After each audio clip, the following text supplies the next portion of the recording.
So one of the things that I'm gonna have to figure out pretty quickly is how to properly adjust this brush hog, or I guess the proper thing would be to say rotary cutter, since bush hog is an actual name brand. But either way, one of the first things I need to do is figure out how to get all this adjusted so that it cuts in the way that it's supposed to.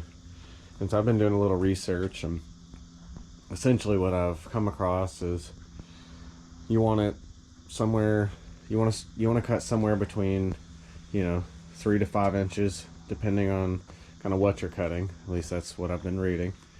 And you want it to have a slightly forward tilt. That way you're cutting at the front and not cutting again on the back end. And so in theory that should drop the amount of horsepower required to actually drive everything. So that's what we're gonna do. I'm gonna figure out how to do all the adjustments. I gotta figure out how to adjust these I don't even actually know what you call it, the side links here for the lower connections. I need to figure out how to properly get those adjusted for this. And for that, I'm just going to go dig out the owner's manual for the tractor, get my top link adjusted, and then figure out how to get this adjusted, because I believe I'm going to have to take and adjust the height on that rear wheel a bit, because I think it's setting up just a hair too high. And also I think it's missing a washer in here, so I want to get a washer around that bolt and get it adjusted to where it needs to be, and then hopefully it isn't gonna flop and flail around. But yeah, so that's gonna be probably the very first thing I try to work on. But this will be a learning experience, and hopefully I can share that, and anybody can either learn from what I do right, learn from what I do wrong, or frankly provide some suggestions if you happen to come up with anything that I miss. So I wanted to give a little bit of a progress report on kind of where I'm at, since I haven't been actually filming the process, because frankly I don't actually have any experience with it. I'd rather just give you more of an here's what I've done and why. This is not an advisory or suggestion, because I'm still not even 100% certain that I'm doing everything the right way here. But here's where I'm at. Here's why I've done what I've done. So I think I finally got it adjusted to where it's going to sit when I'm cutting. And what I've been reading is, one, I wasn't for certain whether or not the rear wheel needed to be actually on the ground carrying the weight of the bush hog, or if it was just there as maybe, for lack of a better word, like a shock absorber. And again, this just shows my inexperience with it. The only other bush hog I've ever used, and it was already set up for me, I was just literally operating the tractor. So anyways, I got the tail wheel adjusted, and I've got a slight forward rake on it, meaning that the front is lower than the back, which I think you can probably see here. And I've read a couple different we'll say opinions on how that should be set up and the different reasons for why. The forward rake is to basically cut with the front of the blade, so on the front pass, and then on the rear pass you're not recutting the same thing, so you're not essentially mulching it. That allows it to eject better out of the rear, as opposed to you cutting the same section, or cutting the grass down and then also cutting it again as on that second pass. So that allows the rear pass of the blade to clear what you've already cut. That should reduce the amount of horsepower needed, and the amount of wear on the blades and motor and everything else. I've seen people talk about running it level or even slightly raked upward, meaning higher in the front, lower in the back, so that you do get a mulching effect. My understanding is that should provide a bit of a little bit of a cleaner cut with more kind of granular grass, right? Where it's, I mean, it's the definition of mulching the grass. But it requires more horsepower and it puts more wear on all the components. So kind of where I've come to is there's multiple ways to skin a cat, and so set things up the way it works, so long as you're not setting it up so that it breaks. Again, not advising on anything, just sharing what I've come across so far. And so what I did is I measured at the back and at the front. So on this one, it looks like, let me back up. I looked for the owner's manual, and I had the dangest time actually finding one. So I followed a manual on a model similar. And it's actually a Titan series. It's effectively set up the same, as far as I can tell. The measurements, I don't know if I can get under there and see. The actual blade looks like it's setting about 2 inches higher than the deck. And so what I did is I set the rear so that the front would be nearly on the ground, right? And that should give me, since I'm about an inch off the ground on the front, plus about an inch and a half on the blades, sorry, I'm about an inch and a half off the ground on the front, plus another inch and a half to the blades. The very lowest point my blades should touch are roughly 3 inches up in the front, and then of course another inch and a half at the rear. So I have about an inch and a half difference between the front of the frame and the rear of the frame. So since the blades sit within there, it's probably not quite that much of a difference, but that's how I've got it set up for now. And I'm gonna run it like this and see how it does, see how well it cuts. I don't want to scalp the ground, and so I'm, you know, I don't want to get too low, but I also don't want to have to cut more frequently than I need to. So we're gonna set it here, see how well we do, and then, you know, we may come back and make some adjustments. The other thing that I did is the top link was adjusted so that the forgive the lack of knowing the terminology here. This framing piece here was actually at a slight tilt forward on the top, which was actually kicking the rear up even more and throwing an even steeper angle on it.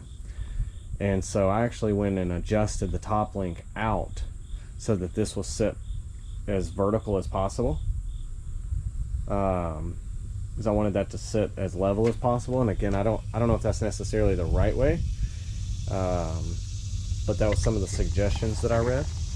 And so I got everything, I think, where it needs to be. I also watched a pretty informative video that talked about adjusting where you set up your top link, and some of this, I believe, based on what I'm reading, is discretionary. But my understanding was, for your really large attachments that have like kind of high attachment points, you'll want to stick to kind of your upper ones, especially if you have a shorter top link. And then for your lower attachment points, you want to adjust it to the bottom. The other guidance that I had read was your top two are for like your ground contact things, like a plow or a tiller or maybe something of that nature, whereas your lower one is for you know, stuff like a rotary cutter, finishing mower, you know, rakes and things. Well, a rake, I guess, might be discretionary, but anyways, as long as it adjusts to where it sits like it's supposed to, I don't necessarily think that matters. But I guess we'll learn as we go. And at some point, I'm hoping to get my grandfather over here to review, since, you know, this is basically what he's done for his whole life. So he's got a lot of experience, and I'd love to make sure I'm taking advantage of learning from somebody that knows what they're doing. Anyways, that said, that's where we're set up for now. I've got my stop set up on the front, and we'll give it a test and see how it goes.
Alright, so I spent about an hour today getting this thing dirty. Kind of still learning the ropes and beginning to try and put it through its paces and whatnot. And so I did a little bit of bush hogging. As you can see, I've probably made, I don't know, 6-8 passes maybe on this side, about 2 or 3 on the other side, and a little bit in the back. And then I also got the angle blade off the trailer back here and got it moved and put away in the barn. But I actually wanted to just quickly kind of talk about how I ended up. And one of the things I noticed over time is that the front of this, you know, began to drop a bit. And of course, I'm sitting on a bit of a slope here, so maybe this isn't completely fair because it looks like it's completely sitting on the ground, and a lot of that's due to the slope of the property right here, actually. But anyways, I started noticing that the front of the deck would kind of start to grab and dig a little, and what I found is actually my stop, which is actually on the other side. I'll take you around and show you. Wasn't tight. Oh, assassin bugs. Well, they kamikazed, I guess, to get away from me. I ain't messing with them. Anyways, little stop, which you can kind of see right there, it's just a little thumb screw, had slid down a little bit and allowed the deck to drop further than I had wanted it to. But I got that adjusted, and all in all, so far it's been doing pretty good. You know, no real issues, none that I can think of at this point. You know, just checking on all of the, you know, all the moving parts, make sure everything looks okay. And then you can see I can't stay in a straight line to save my life. But also, I find that it's actually kind of a pain to see around that bucket. So I may, when I get ready to do this again, I may take the bucket off just so that it's easier for me to see. I feel like that was part of it. I kept getting out of my lines because I couldn't really see where I was going. But, you know, minor problem in the big grand scheme of things. But yeah, it, you know, knocks the grass down like a bush hog. I don't know what else to say about it.